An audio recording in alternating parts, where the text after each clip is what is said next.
Welcome to another deep dive. Today, we are diving headfirst into something that, well, it touches everyone, yet feels incredibly personal and often confusing. I'm talking about the wild world of human feelings, particularly when it comes to romantic relationships.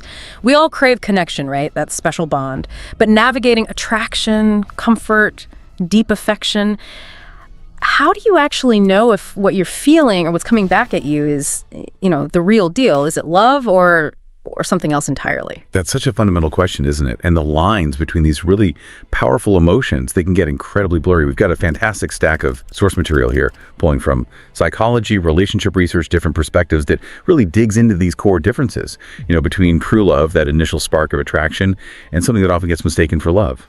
Emotional attachment, maybe even dependency. It's kind of like having a map to understand the terrain of the heart. A map. I like that. So consider this deep dive your guided tour. Our mission is basically to unpack these sources, pull out the crucial insights, and hopefully give you some clarity. What's happening beneath the surface? What are the real signs? And importantly, why does getting clear on this distinction matter so much? Let's get started. Okay, before we zero right in on relationships, maybe let's zoom out for just a second. The sources remind us about the very nature of emotions themselves. Like, what are these powerful forces that drive us?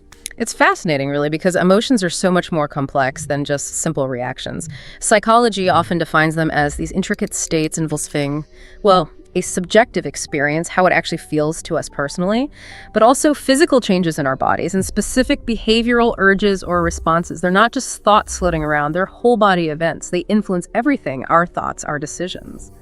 And one source even throws it back to Darwin. This idea that feelings like love or even fear aren't just random occurrences. They might actually be baked into our evolutionary history. Yeah, if you connect this to the bigger picture, the evolutionary psychology angle is that emotions evolved because they were genuinely useful for survival. For adaptation, think about it.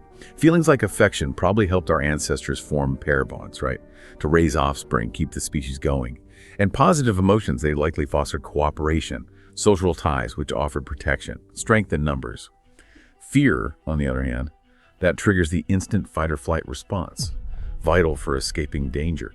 It does raise an interesting question, though. If our capacity for these intense feelings is rooted way back in survival instincts, how does that ancient wiring play out in the complex relationships we navigate today? Wow, that's a wild thought.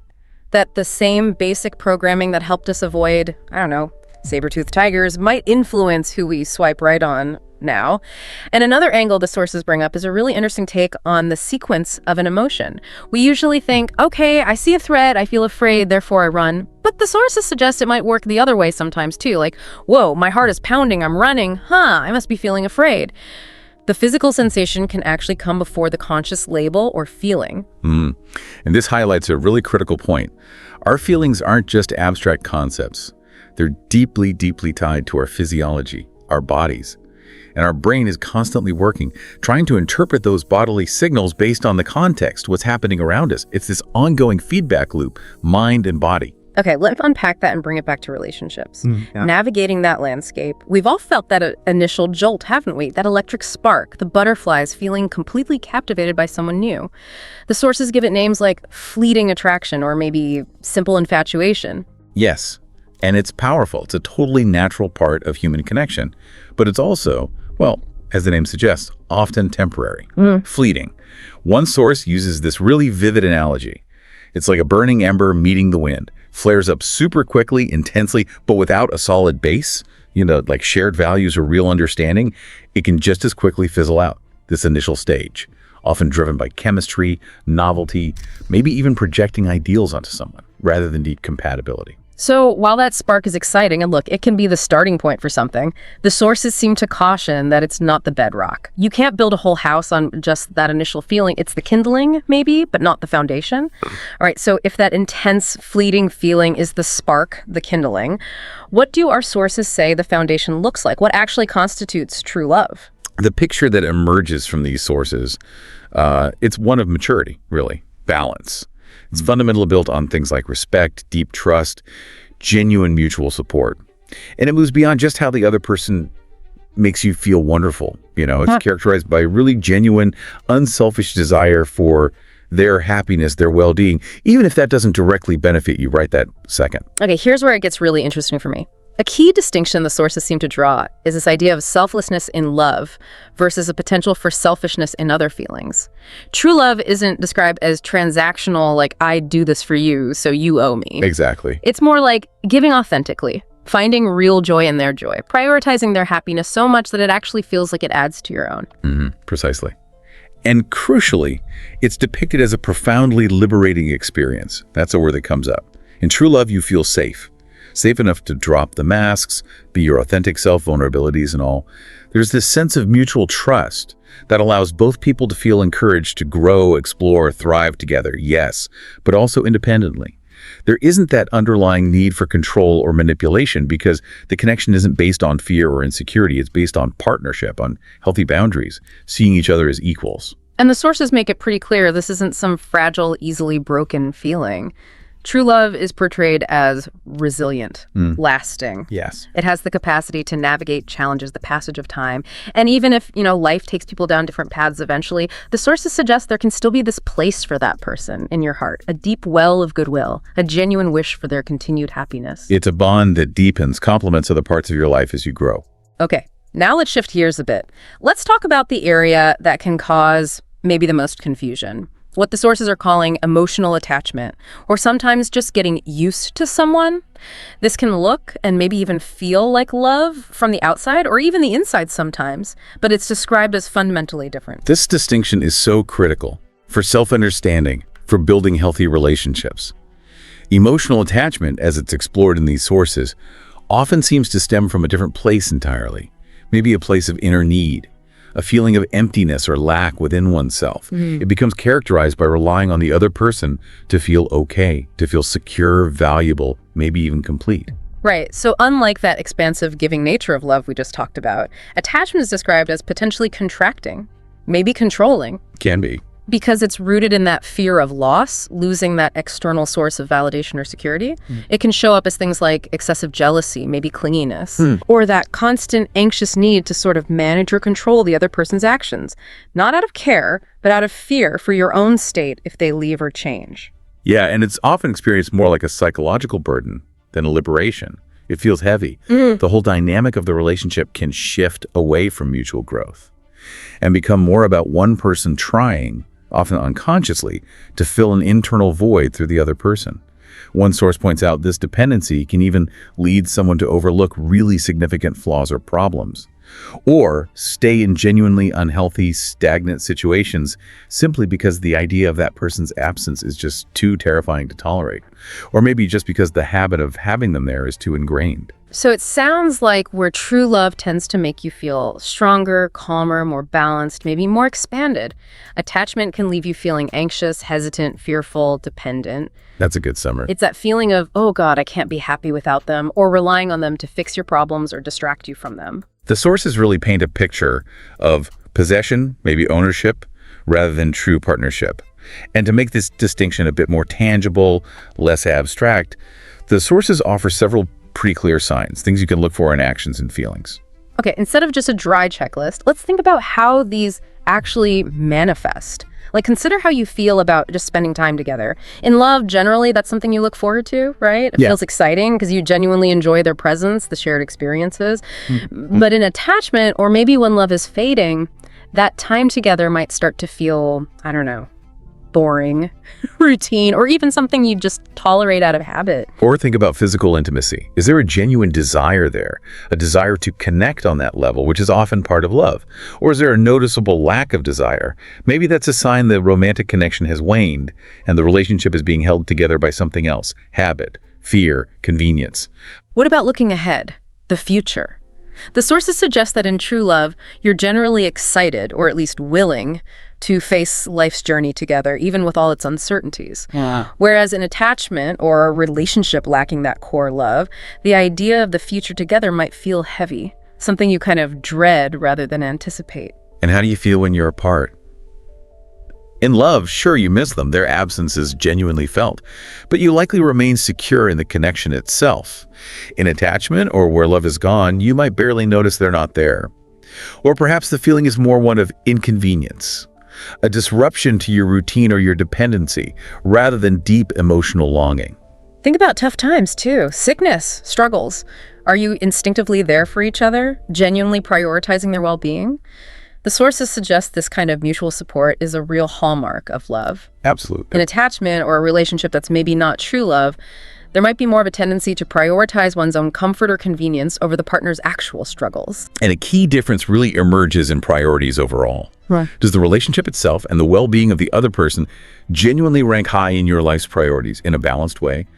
Or does each person primarily prioritize themselves, treating the other as kind of secondary or maybe even a means to an end? Trust is huge too, obviously. Yeah. Is there open honesty, vulnerability, that sense of psychological safety? Critical. Or is there lying, deceit, hidden lives, which clearly indicates a fundamental breakdown, something just incompatible with true love? And just consider the fundamental dynamic itself. Does the relationship feel like a romantic partnership that's evolving, deepening? Right. Or has that romantic spark just fizzled out, leaving behind maybe a comfortable friendship or just cohabitation born of habit? And finally, the emotional impact. Day to day, do you generally make each other laugh, feel lighter, happier, more supported, or does the relationship frequently leave one or both of you feeling anxious, unhappy, maybe even causing each other actual pain? The sources really emphasize that while, look, all relationships have ups and downs, a consistent pattern of negative emotional impact is a really clear sign that something is fundamentally off. And building right on that, the sources strongly emphasize that actions speak volumes, often much more truthfully than words ever could. In love, you observe active listening, like really hearing and validating the other person. You see anticipation of needs, a genuine desire to help and protect. You see mutual sacrifices, putting in consistent effort for meaningful communication that goes beyond the superficial, how was your day? Right. There's a willingness to have those longer, deeper talks and actively participate in activities that matter to the other person, maybe even if they aren't your first choice, simply because their joy matters to you. These actions, they aren't obligations. They tend to flow naturally from deep affection and a real desire for connection. Yeah. It's also important we touch on the idea that sometimes this emotional attachment can become quite profound. It can reach a level one source actually describes as pathological emotional attachment considerably. And this often has really deep roots, frequently connected back to our early childhood experiences. Childhood. How do those early years connect so strongly to the way we form relationships as adults? Well, this is where attachment theory really comes into play. It suggests that our earliest bonds, usually with primary caregivers, significantly shape our internal working models of relationships. Basically, how we expect others to behave and how we see ourselves in relation to them. Consistent responsive care typically fosters what's called secure attachment. This leads to adults who are generally comfortable with both intimacy and independence. But inconsistent care, neglect, or even trauma in childhood can result in insecure attachment styles. And what do those insecure styles look like when they play out in adult relationships? Well, they can manifest in different ways. Yeah. Anxious attachment might look like a constant need for reassurance, a deep fear of abandonment, maybe clinging tightly in relationships. Avoidant attachment might show up as discomfort with emotional closeness, difficulty trusting others, maybe pulling away when things start to get serious or intimate. And disorganized attachment can be more erratic, kind of a confusing push and pull dynamic, especially when feeling vulnerable. It's often rooted in unpredictable or frightening early environments.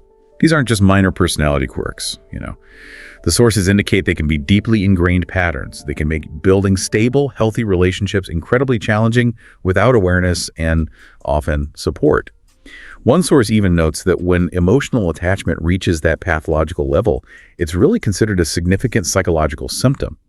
It might actually require professional help, sometimes involving specific therapies like CBT, cognitive behavioral therapy, to help identify and change those negative thought patterns. Okay, so we have all this information now about these different feelings, their roots. How does someone actually use this? How do you navigate your own emotions and relationships more effectively? Yeah, that's the key question, isn't it? One crucial point that really resonates across the sources is that the journey of distinguishing love from attachment, it really begins internally, inside yourself. The sources highlight that love tends to feel strong and balancing because it originates from a place of internal security, a sense of wholeness, whereas attachment often feels anxious and heavy because it stems from trying to fill an inner need or lack. Which points directly to the power of self-awareness, doesn't it? Absolutely. The several sources emphasize developing emotional awareness, that skill of recognizing what you're feeling in the moment, understanding where those feelings might be coming from, your history, the current situation, whatever, and then learning how to manage your responses rather than just being swept away by them. Exactly. It's not about suppressing emotions. It's about acknowledging them, maybe without judgment, and gaining some agency over your reactions. You might not be able to control external circumstances, what happens to you, but you can learn to control how you respond, internally and behaviorally. The sources also mention the value of using precise language. Instead of just saying, "Ooh, I feel bad," try to pinpoint it. "I feel disappointed," or "I feel insecure right now." Naming it can help you see the actual problem more clearly, reduce that diffuse, overwhelming anxiety, and maybe point you towards real solutions. And one of the sources provides this fantastic resource, a whole wealth of insightful questions. Questions you can ask yourself, sure, but crucially questions to explore with a partner, designed to go way beyond the small talk. Questions about dreams, core values, past challenges, fears, significant life experiences, even how you each perceive the dynamic of your relationship right now. Yeah, those are powerful. This isn't just idle chat, it's presented as a powerful tool for building that genuine, deep understanding and connection that true love seems to be built upon. And engaging in those kinds of meaningful, potentially vulnerable conversations, well, it requires intentionally creating a safe space within the relationship. It's a mutual investment, really. Right. Showing willingness to share your own inner world often invites and encourages your partner to do the same, and that's how you deepen trust. Right. The sources really underline that this kind of honest exploration is fundamental to the success, the depth of a relationship. And a vital piece of this puzzle, which the sources gently remind us of, is that self-care isn't selfish. Nurturing your own well-being mentally, emotionally, physically is absolutely essential for being able to show up in a healthy, giving way in your relationships with others. You really do have to fill your own cup first. Wow. Okay, that was definitely a deep dive. We've journeyed all the way from the evolutionary purpose of our feelings to these subtle yet really profound distinctions between that initial spark, the lasting foundation of true love, and those potentially burdensome patterns of emotional attachment or dependency. I think the core insight emerging from all these sources is this. True love is characterized by liberation, by mutual growth, by unselfish care, and stems from internal security. Emotional attachment, on the other hand, often feels heavy, maybe controlling, and it's rooted more in inner need and fear. Just recognizing these differences is the absolute first step toward building genuinely fulfilling, healthy connections. And it sounds like it's a journey that starts inward, right? Understanding your own needs, your own fears, how your history might be playing out, and then combining that with the courage and maybe the communication skills to engage deeply and honestly with a partner. Exactly. By consciously prioritizing respect, trust, mutual support, and that genuine desire for your partner's well-being, you actively steer the relationship towards one based on authentic love and partnership, rather than just letting it drift into habit or comfort or a need for external validation. So here's maybe something to mull over as you think about everything we've discussed in this deep dive. How can you be more active in cultivating a relationship environment based on that liberating mutual growth the sources describe? Instead of passively allowing yourself or your dynamic to maybe drift into patterns of dependency or fear-based attachment, what's maybe one small conversation you could initiate or one piece of self-reflection you could do this week based on these insights? Thanks so much for joining us for this deep dive. We really hope you feel a little more informed, maybe a bit more empowered to explore the fascinating, complex world of human connection.